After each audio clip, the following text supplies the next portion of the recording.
Hey Bunny Buddies, welcome to part 2 of this drawing session. This is working on Chad's commission. It is an uncut, unedited footage where I give commentary over this commission. I'm doing the line art this time, and as you can see I have two sketches done with pencil on paper because my computer was busy loading something, but I still needed to get progress done. And after I did the pencil sketches, I noticed that the tail was blocking the back, and I need to see the character's back in order to do the patterns. So I moved it. I did a little drawing in the upper corner, and now I'm cleaning it up with black lines to even it out. The red marks were just to give a possible idea when I showed this to Chad. I usually like to do little examples and then ask for his opinion. You know, whoever I'm working with, whoever the customer is, I like to show them little bits of progress, especially on a bigger picture like this. I'm cleaning it up with black lines just to make sure that when I lower the opacity, you'll be able to see it clearly. And as you see here, I'm now lowering the opacity. I think I lowered it down to about 20 or 30. I lowered it pretty far, just enough so I can still see it, but the lines will show up. And this one will be the front again, because I think showing you the front of the character gives you a lot more info. It's easier to keep track of where you are on this character, and there's a lot of, face shape, the ears and stuff like that. So I'm playing around with line thickness. Line thickness is a pretty important part of drawing line art. I think when you're new to drawing, there's a tendency to just make it all the same thickness, but the thickness of the line can change it can change so much about the weight of a character. Because a lot of thin lines can often make the object, like the ears, I can make the hair and the ear itself look really thin. But along the edge of a character, if you want the character to show up against the background, it might be really helpful to show thicker lines. And there are different styles. Sometimes people like to keep the texture rather smooth, whereas I like to get really gritty. I like to put lots of tiny marks and give it that furry roughness. I am doing the edge of the ear there. Let's see. I'm still playing with the line thickness a bit more as I go. I start realizing that right here it's 7.5 for the size of the brush, and later on I think I moved it down to 5? I think so. Because it still looked a little too thick for me, and I want to put tiny details in there. Looking down at my little list I have here so I can keep on track easier. Another thing you'll probably want to keep in mind that I don't think many people talk about with line art. It's actually more important to focus on the flow, and don't worry about the lines being perfect when you first draw them. Make sure the energy, the motion of whatever object you're drawing, like the hair that I'm doing right now. Occasionally I'm having to do Control-Z or erase because I didn't like how it worked. But it's better to focus on the flow, the motion that the hair has. My line isn't a perfect straight line, it's kind of a flowy curve. And sometimes you'll notice that my lines don't always connect either. It's pretty useful to keep some empty space every once in a while. Because when you get into the groove of drawing a character, you don't want to disturb that groove. You want to carry on with all of those little marks. And, because when I say get in the groove, it's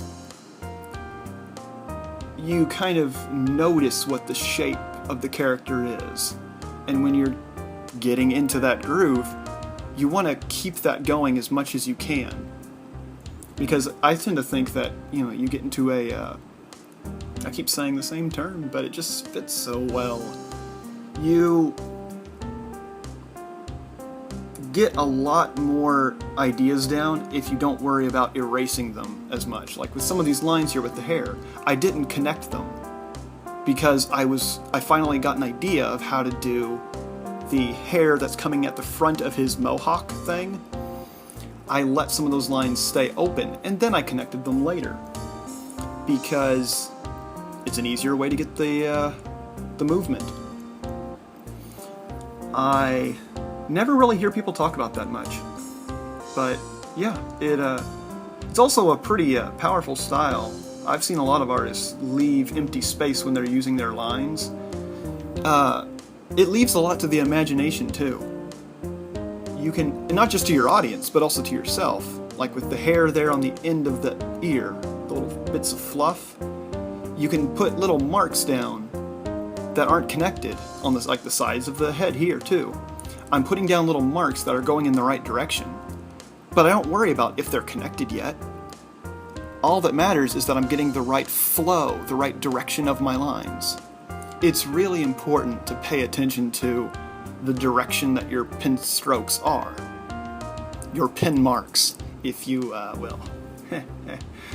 I haven't made that joke yet, but there you go. I will try to make that more often. Or I won't. I don't know if that's too cringy. I'll do it anyway. Knowing me, I like puns. But it is important to pay attention to the direction that your pen strokes are, because it can drastically change the texture and the shape of your object. Like with these groups of fluff here on his neck. The fact that I'm trying to make them very round and having them point upward matters, because normally the hair on the neck of an animal goes downward. If you look at your cat or dog, the hair flows down. The reason I'm pointing it upward is because it makes it fluffier. Like I'm also doing here on the chest. I'm adding little accents that emphasize how fluffy this character is. But as you're about to see when I get to the back of his neck, I run into a problem that I have to fix. I drew the back of that mohawk that goes along the ridge of his neck, but everything looks sharp here, and I quickly noticed that the fluff there on his neck was interfering. It kind of got blurry. You couldn't tell what was the neck and what was his mohawk. So now I'm redrawing the fluff on his neck, but trying to make it round. I'm trying to make it really round, but have the mohawk hair be sharp. So I erase the mohawk and make it even sharper. And I do this by carving some of those lines. And that's where I move my brush down to 4.6. I move it down really small, and I zoom in more so I can get these details. And I add little extra points at the end of the mohawk tips, because I'm really trying to emphasize that the mohawk looks sharp because the hair is thin, whereas the fur on his neck is really round because it's fluffy, and I want it to look soft. I also want you to be able to see the mohawk apart from his neck. It makes it easier for myself too, because then I can keep track of it easier when I color, which you will see in the next video, not this video. Okay, I'm moving on to the shoulders, and once again, I'm now in the frame of mind to be round with my fur, because I just did it with the neck. So, I'm trying to keep the tips of each fur fluff, each little clump of fur, I'm trying to keep it round. And like you see here, I erase stuff a lot, because don't get attached to the perfect line. I think it's a lot more important to learn as you draw. Focus on learning, building that muscle memory, which means redrawing stuff a lot. If you tend to use the transform tool, where you select something and then reshape it, that's not bad, but you should avoid it if you can. Because like I'm doing here, I'm just redrawing something. And to me, that teaches you a lot more. It really forces you to refine your technique. You get better at those shapes the more you draw them. So, and I admit, I had a bit of a crutch the first few years I did this. When I got onto the computer, I found that Control Z, that undo button, and boy did I overuse that. I loved it, and I'm still using it a lot as you watch. But it's also okay to just redraw something instead of, transform it, or to get really obsessed with getting that line perfect. Honestly, just keep the movement going, because if you get stuck on an object, like if I got over obsessed with this arm and moving down into the wrist and the hand, if I got over obsessed, just really drawing and redrawing it over and over, I'd get frustrated, and then I'd be tempted to just kind of quit and go, okay, I need a break. And breaks are very useful, but if you have to take too many breaks, you lose your flow. So it's a bit of a balancing act. You want to take a break when you need it, but I think the flow of your workflow, that's the right word, your workflow, I think it's better to work on that. So, don't obsess over the perfect lines. Just get them in the right place and get them in the right motion, get them in the right direction of like, okay, yeah, all the lines are going to flow downward. Yeah, that looks good, okay. And they're going to get thinner as they go towards the bottom, near the wrist. Yeah, that feels right. By the way, you see with these claws on the paw, I'm getting more and more carving. I'll draw a thick, dark line, and then I'll kind of carve it away later on. Excuse me. I'll carve it away later because, to me, that's an easier way to get the shape right. I don't want to obsess over things. I like to keep things casual. The more relaxed you can be during a picture, the better. Let me take a drink of water, because I need it. I know this is unprofessional, but I need my water.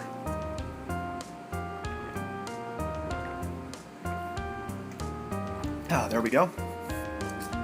Okay.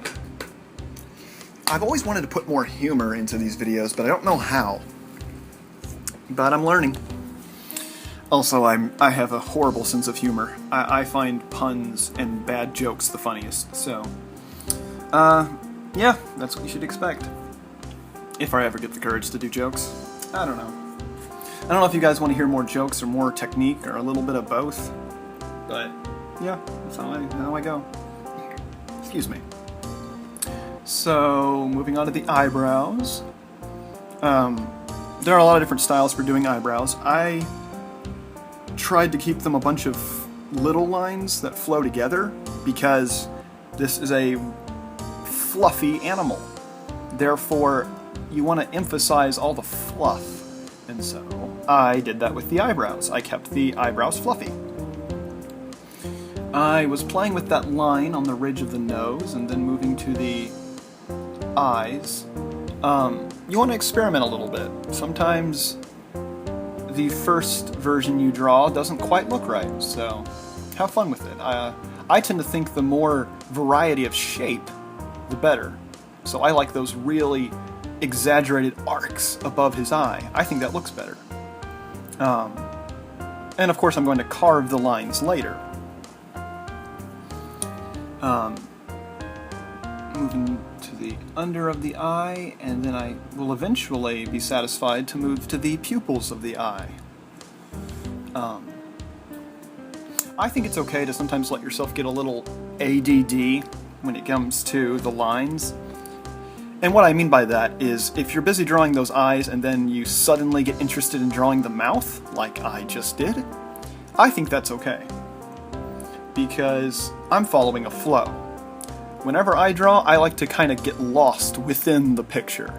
I'm still on topic, I'm still being productive, but I'm not too worried about which part I finish first. So, I was working on those eyes and the eyebrows, but then I just moved to the mouth because, for whatever reason, I just wanted to draw that next.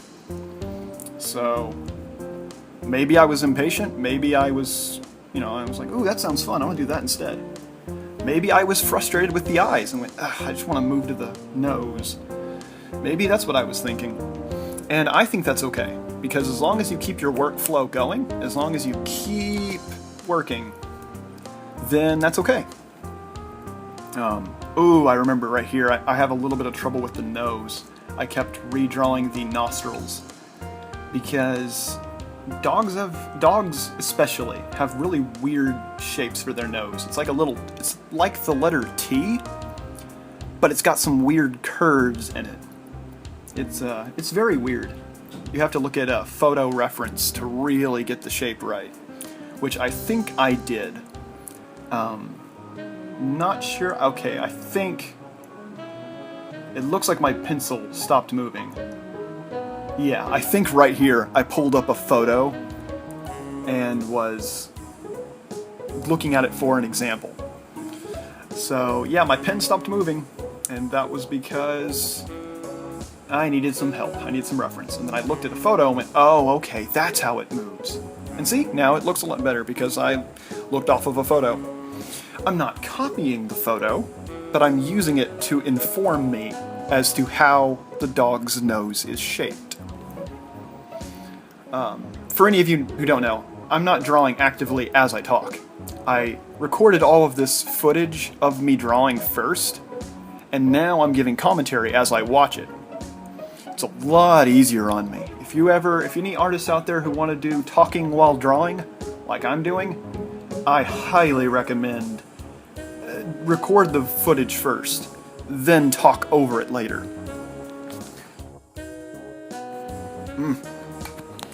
One day I'll get better at talking for long periods of time.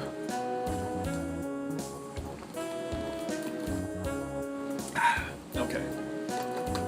Now, okay. Oh, okay. Whenever I looked at that photo, I noticed that the tips of the ears were actually kind of rounded, as opposed to the sharpness I had before. I also noticed that the ridge of the ear that I'm drawing right now on the left ear, that ridge is actually kind of thin and has a very triangle shape. I'm erasing that fluff on the edge of the ear and then redrawing it again to match the photo reference I saw.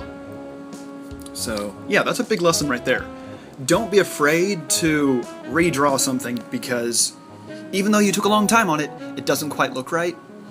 Don't get attached to it. Instead, just, let yourself redraw something. Because the more you let yourself redraw, the quicker you're going to get at it. So that's my opinion, is let yourself redraw it. And I know that's a big challenge for a lot of artists, myself included. I had that challenge for a long time. You're learning muscle memory and you really want to get it looking clean and perfect. But the reason I've gotten so fast at line art and drawing in general is because of how often I did it, not because I'm so slow and perfect with my lines. So yeah, and you notice I do a very messy way of drawing. I'm very quick with my lines because that's my way of getting into the flow, is by drawing very quickly. But yeah, everyone's got their own technique, so by all means, if you watch me draw and you like my information but you don't really like this method of drawing, that's 100% okay. You don't have to draw like me. Because I've even watched some of my favorite artists as they draw, and at first I would try to imitate them, and I think I would still learn from them as I watched them, but I would end up resorting to a different method because it felt more natural to me. And I think that's okay. If you ultimately decide on a different method of drawing, follow that and see where you go. Just don't get stagnant. Don't get stuck in one method and be afraid to experiment. Because no matter how quote-unquote professional an artist is, we should always be experimenting. You're just going to learn more that way. Because no one is perfect. You're always going to find more that you think you need to improve on. Like I mentioned in the last video, I'm learning to try and make my fur on my characters look a lot fluffier, because I have the bad habit of making it look sharp. So this year I've been really working on it. I still have the habit of making my fur a little sharp, but I'm learning, and I can promise you, no matter who you're watching, no matter how quote-unquote professional that artist is, they're still learning. They're still experimenting. They're noticing some of their techniques and going, this always takes a long time. How do I improve? You know, stuff like that. So, yeah. I'm trying to get the thigh shape correct because Chad really wanted his character to have thick thighs, because thick thighs save lives. And I admit, it actually is kind of fun to try different body type. I think I mentioned before, I like to do weight on my characters, but for some reason I've never been the type to do thick thighs as much. I think it's the shoulders and the face and the neck. Those are the areas I tend to make chubby. And then when I get to thighs, I don't know, I've always been timid. I never really push it. So now I am learning to. Drawing those legs. And actually, there's a good idea right there. Because I want the thighs to look thick for his character, I made the ankles really thin. I think contrast is a big part of it too. By that I mean, if you want an object to look big, put small objects next to it. And if you want an object to look small, put something big next to it. I know I've mentioned that before. I remember mentioning that, I think with the dragon. So with this, I tried to make those ankles and those, like the edges of his feet, I tried to make them really thin compared to his thighs. And now I'm drawing the tendons, which I'm keeping very thin because I want them to be little tiny hints. I don't want to put a lot of attention on those tendons, which are those muscles above the toes. I'm drawing the paws, which I'm also learning to draw now. Lately, I've noticed that my shape of the paws, whenever I draw paws, wasn't quite right. I've been working on it. They have a little bit more of a triangle shape than I realized. Each toe, let me slow down a little. Each toe on a paw is a little thinner at the top and gets a little bigger as you go down. I don't know if it's that obvious as you look at my picture here, but I think on that one big toe that's on the right, that I'm drawing on right there, yeah, they're kind of like a triangle. They're thinner at the top and they get bigger as they go down. And that's just how weight works. Those feet are supporting all the weight of that character. Therefore, areas that are touching the ground get squished. So they kind of widen out. So that's why each toe has a bit of a triangle shape. You'll notice the position of claws. I mean, there's so much I could be talking about, honestly, because yeah, there's so many techniques I'm using, and I want to tell you all of them, but man, I'm drawing too fast for me to keep up. But that's kind of the thing. Like I think I mentioned before, artists are doing a lot in our heads as we draw. So to put it all outside of my head, you know, to say it out loud, I can't keep up. There's so much. So, yeah. But yeah, like there's the position of the claws. I've noticed that they all kind of move inward. I've noticed that plenty of times when my cat would scratch me, because he just likes to scratch. But yeah, drawing the paw pads, which are partially exposed. Doing it on the left paw. And carving the lines as I go there. And there, you can see, like, now I'm worrying about some of the cleanup. I'm connecting some of those lines. Because to me, it's easier to work on the flow, get all the movement right, and now I'm going back to the paw, to the torso, to remembering that I hadn't drawn that other arm. I was working on flow, so all of it kind of, you know, went with the groove and it felt right, and I got all the ideas down. Then I went back to my other areas and went, okay, let's move on to the rest. Because when you follow the flow, it's something to look back on and be kind of proud. It's like, okay, I am being productive. I am getting something done. I am getting something done. Therefore, you know, it's a little motivation. Okay, and you see that with the armpit there, I'm doing a little bit of extra shading, almost. It was just to add as a reminder that the armpit is dark, so that if I were to shade like a painting, and blend some darker colors, that armpit would already have a reminder with the line art. I finally remembered to rotate the canvas. I used to use Photoshop for years. In fact, I think it was it was earlier this month. Last month. I was using Photoshop for years, and the version of Photoshop that I had didn't allow you to rotate the canvas freely, which is really annoying. So I'm finally getting used to that. You see that I am doing the paw pad, and as you notice here, I kind of changed the shape of the paw pad because I didn't like where I put the lines. You don't have to follow your sketch marks 100%. You can change things up if you need to. And if that feels weird, I understand some people that would feel awkward, so if you need to, leave the opacity low on your sketch, go to that layer, and then correct it with the low opacity. Because, I don't know, sometimes that can feel right. I've gotten used to sometimes defying my sketches and just drawing the line art as I see fit. But, it's a lot of experimenting. Sometimes the workflow, everyone's got their own version of it. Everyone has a different technique that they approach it with. And you're only going to find out what your own technique is if you try it.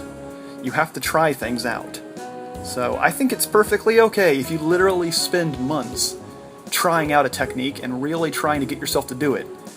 And you discover, you know what, that's not my technique. It doesn't work for me. I don't think that's a waste of time. To me, you still learned something from it. Trust me. You learned what didn't work, what doesn't work for you, and I honestly think you still gained some muscle memory from that. You might end up actually using it more than you think.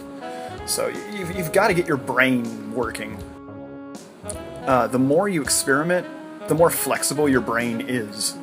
It's kind of like working out. You got to keep yourself flexible to avoid injury. In that weird parallel, it's kind of the same with drawing. You got to keep yourself experimenting so you don't feel stuck. There you go, see? I actually tied those together. And, yeah. So that's probably why you see me drawing so fast, is that I experiment so often, so I'm used to following my own workflow. Which, for me, is a lot of jittery lines that aren't always connected at first. And later on, I'll clean them up, and I'll carve those lines. Because over the years, I learned that that's what feels right to me. So you've got to do the same thing.